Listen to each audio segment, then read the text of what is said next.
Esse é um projeto da Sociedade Brasileira de Ortopedia e Traumatologia, especificamente a regional do Paraná, que tem feito isso.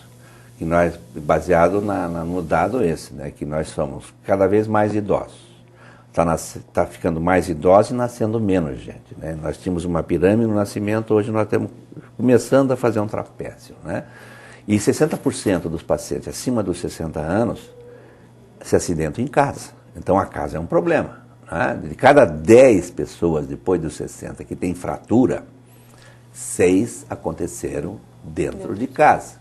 Então a casa é um problema. Então, baseado em que as pessoas envelhecem, que os ossos ficam mais fracos, que a agilidade diminui, que a vista piora, que a audição também piora, de repente eu tenho alguns problemas se eu não tiver apoios, né? E se eu não tiver objeto contundente na minha frente. Então a casa do futuro é isso.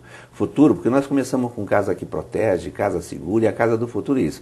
Você, quando for fazer a sua casa definitiva, né? E digo, nessa casa eu vou morrer, né? Vou ficar até o fim da vida, né? Porque tem a primeira casa quando nasce, depois fica livre, vai no apartamento sozinha, depois casa, tem uma casa pequena, depois quer aumentar a tua casa e vai fazer a casa dos teus sonhos, né? E nessa casa dos teus sonhos ninguém está pensando que vai ficar velho, né? Então ele tem que lembrar que não pode, que deve ter rampa, fácil acesso, a porta tem que ter 80 centímetros, né? Para poder se apoiar. Se tiver degrau, um degrau é uma escada, tem que ter apoio, tem que ter corrimão. Não existe escada sem corrimão, sem uma proteção, né? E aí você vai ter elementos de problemas, né? Que é cozinha, quarto e banheiro. Né? Cozinha, tudo tem que estar na sua altura para você pegar. Né? Se você tem alguma possibilidade de cadeirante, tem que ter a mesa livre embaixo para você poder trabalhar sentado, né? Para você poder fazer determinadas sentadas, porque você deve ter algum problema. Então, você fechar toda onde está a pia, se for meio aberto, para você é melhor. Né? E não é ruim para todas as pessoas. Então, nenhuma dessas coisas atrapalha a vida das pessoas. Móvel na sua altura, para não precisar subir num banquinho. Né? Outro dia, peguei minha mulher em cima do banquinho para pegar umas coisas e você está louca. Né? Você quer ficar aí parada 6 meses, né? E é isso mesmo, né? Então você vai para o quarto, a cama tem que estar alta, não pode ter tapete que escorrega, tem que estar aderente, né? Porque você tem que, quando sai da cama, ficar, essa poltrona aqui está ótima, né? Eu estou a 90 graus aqui, meu joelho, é fácil de eu levantar, né? Então, isso tem que ser comum, isso, não tem tapete. Vai para o banheiro, o box tem que estar largo, talvez você precise tomar banho sentado, tem que caber uma cadeira lá dentro, um banquinho, e tem que ter barras para você levantar. Como é que você... Se não tiver barra, vai lavar os pés debaixo do chuveiro. Tem que ter uma barra. Vai no vaso. Para sair do vaso não é difícil. O vaso tem que ser mais alto. Ou põe um apoio maior para ele subir mais um pouco. Ele tem que ficar nos 45 centímetros para ficar confortável e ser fácil de você sair. Então são coisas que você que vai fazer a casa não vai reformar depois. Né? Senão hoje as pessoas estão reformando. E nós temos chance de fazer fraturas do punho, porque toda vez que eu caio, eu ponho a mão. Se eu tiver osteoporose, se eu fizer um movimento brusco de flexão, eu faço uma fratura na coluna, um acunhamento, e por isso que os velhinhos vão ficando mais arcadinho, né?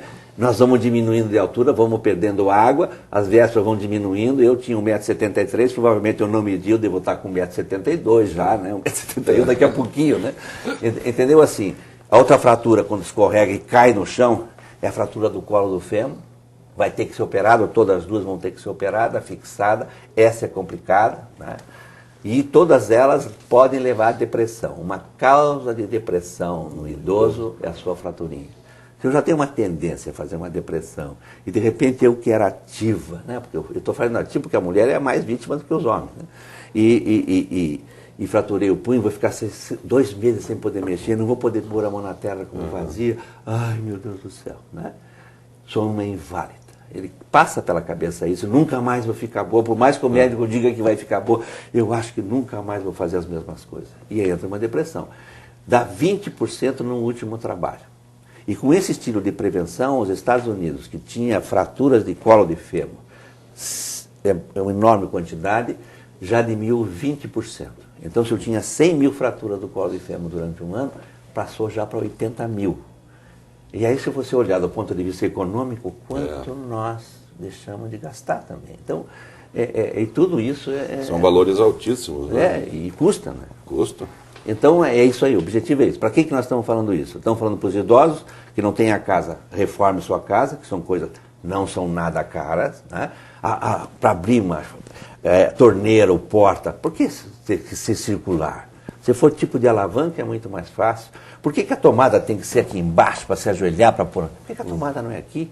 Então, coisas que facilitem a vida das pessoas. Né? Então, esse é o objetivo. Então, nós falamos para quem?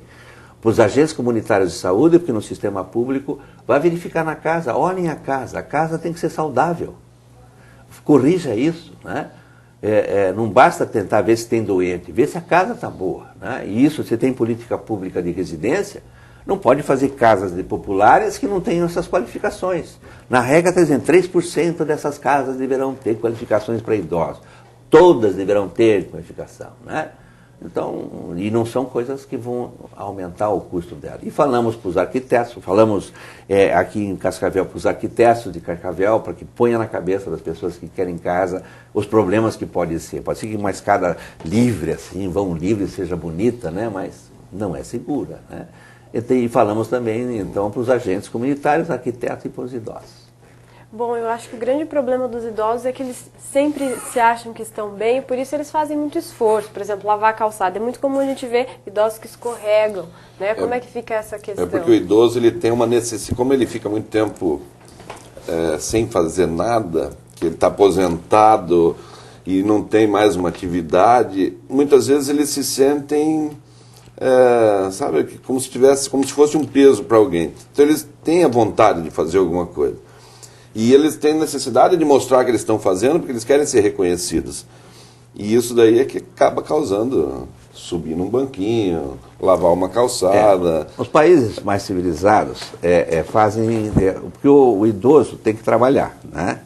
De acordo com a lei, eu sou um idoso.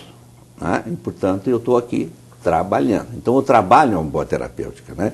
Então, nesses eventos assim, maiores que tem, nos Estados Unidos, por exemplo, você vê que um monte de voluntários. Eles chamam todos os idosos como voluntário para cuidar dos congressos, atividades. Né? No Hospital de Clínicas que a gente dirigiu em Curitiba, nós temos uma quantidade enorme de pessoas que têm dia livre. Você tem um dia livre na semana? Vem para o hospital, vem nos ajudar.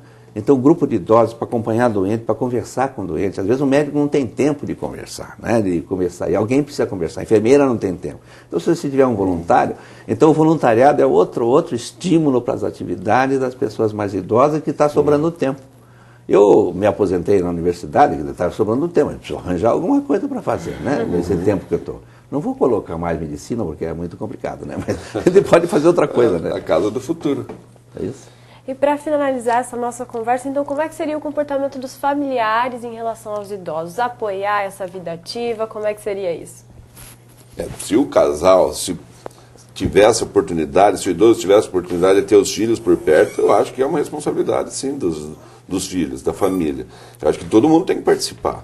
Eu tenho uma história engraçada que diz assim: você está idoso, trate bem os seus filhos, porque são eles que vão escolher o asilo para você. Né? Então, no sentido que assim. E outra coisa que eu vi assim, de pessoas de fora do nosso país, nós nos abraçamos. Né? Nós, para nos cumprimentar, nos beijamos. Né? E lá fora não faz isso, são muito formais. Então, esse carinho o idoso precisa. Né? Precisa que alguém abrace, precisa de alguém que passe a mão. Como você passa a mão na cabeça de um garoto, precisa passar a mão na cabeça da pessoa mais velha, mostrar que você gosta dela, precisa de carinho. Né? Isto ajuda. E se tiver um tipo de trauma desse tipo, precisa da família. Né? Tem que estar junto. Né? Então a família é fundamental. É o berço das coisas correrem muito bem até o final. Então, muito obrigada pela presença aqui no nosso programa. Foi um prazer recebê-los. O prazer foi nosso. Nós agradecemos à TV FAG essa abertura que deu para a gente poder falar um pouco da nossa especialidade, da nossa profissão, das nossas ideias. E agradecer principalmente à FAG, à Faculdade Assis Gurgas, que proporcionou esses locais para que a gente pudesse fazer o congresso aqui, na própria FAG. E isso abrilhantou muito o congresso. Essa ajuda grande que a FAG nos proporcionou foi uma parceria muito, muito boa. E eu agradecer também, porque, na verdade, isso que a gente está falando aqui, a gente não consegue passar para a população, né? Você não tem um canal aberto com a população, né? Então, cumprimentar vocês pelo programa, porque a gente consegue conversar com a população por seu intermédio. As suas perguntas são perguntas que a população gostaria de fazer para a gente. Obrigado. Nós que agradecemos.